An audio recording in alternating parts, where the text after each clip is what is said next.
두수 뭐 이렇게 세는 경우도 있습니다. 자, 이런 것처럼 토지의 단위를 부를 때 어떤 단위가 있냐면요. 두 가지 단위를 우리가 씁니다. 하나는 필지란 단위하고 하나는 획지란 단위를 씁니다.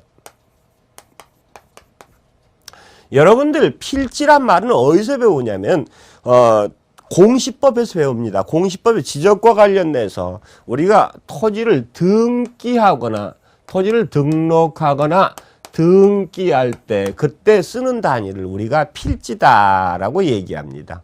그래서 우리가 보통 하나의 한 필지에 대해서 한 개의 지번이 지번이 설정되어 있습니다. 우리나라는. 그러다 보니까 자, 지번 단위다라고 보셔도 돼요. 지번이 붙는 단위가 되는데 이 하나의 토지에 대해서 하나의 소유권이 인정됩니다. 일권의 원칙 이런 것들 민법 가서 배운다고 그랬죠.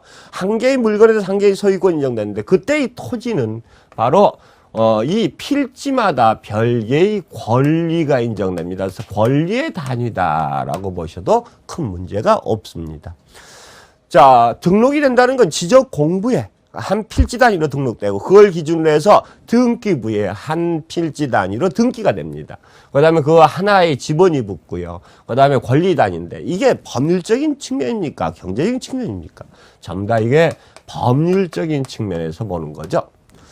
자, 근데 우리가 실제로 토지를 이용하다 보면요. 두 개의 필지를, 조그만 두 개의 필지를 하나로 모아가지고 이용할 때도 있습니다. 단독주택용지다.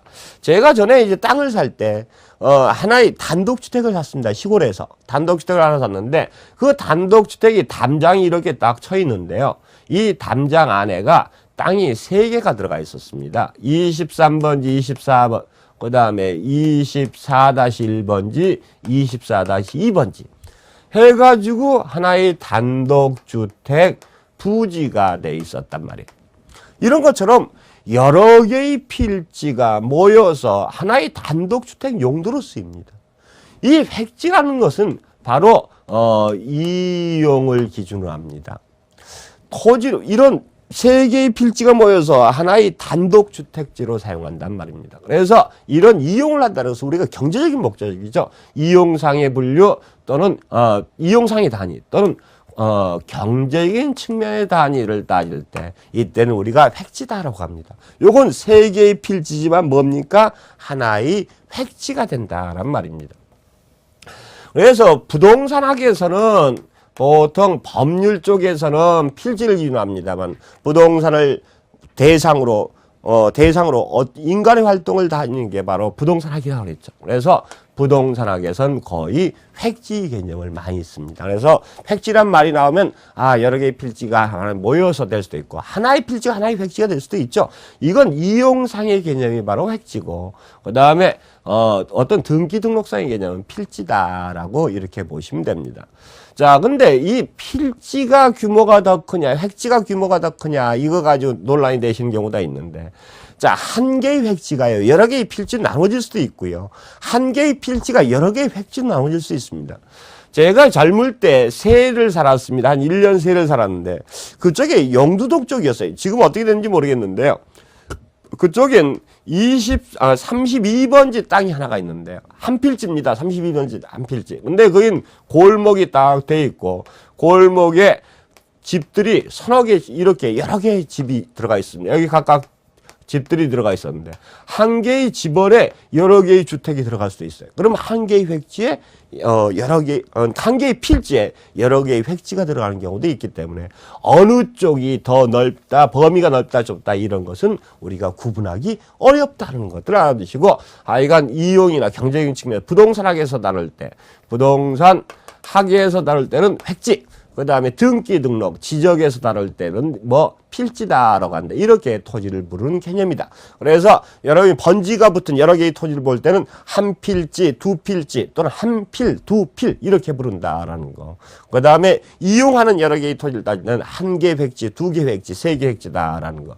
근데 요게 말만 이렇지 어원은 똑같습니다. 필지란 말이 어디서 나왔냐면 지적에서 배웁니다만 옛날에 토지 문서는 어떻게 돼 있었냐면 토지 문서가 이게 붓 가지고요 동그라미 한번 이렇게 쫙 쳤습니다. 동그라미 한번 쳐가지고 여기에 새 너머 우물 밑에 있는 땅 몇 평이다라고 이렇게 글을 써놨어요. 이렇게 한 필로 이렇게 쭉 긋는다.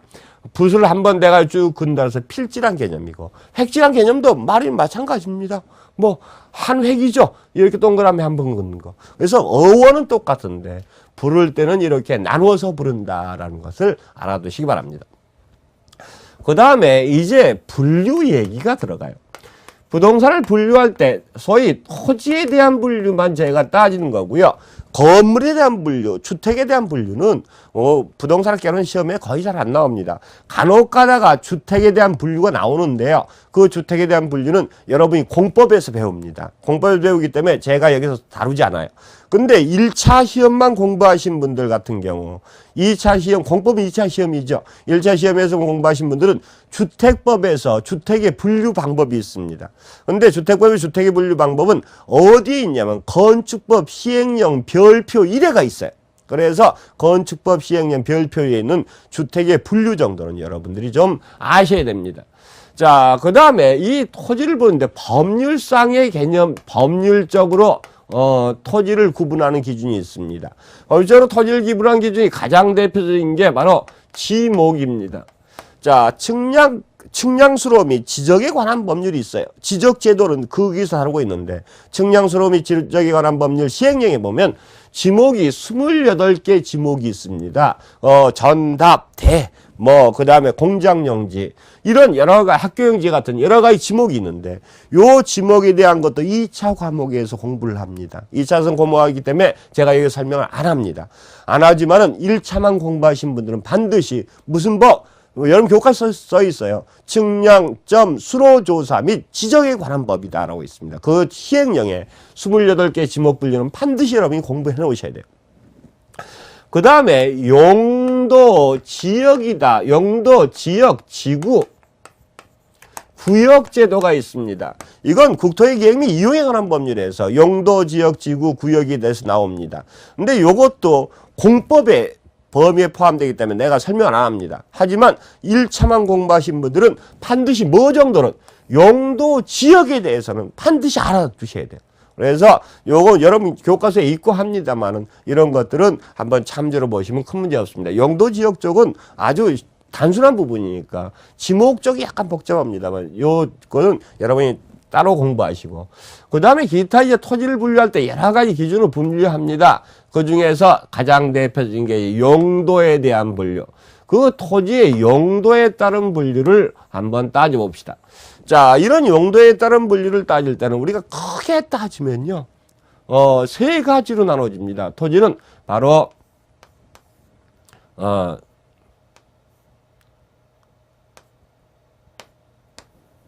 있어봐. 제일 먼저 택지, 그 다음에 농지, 그 다음에 임지.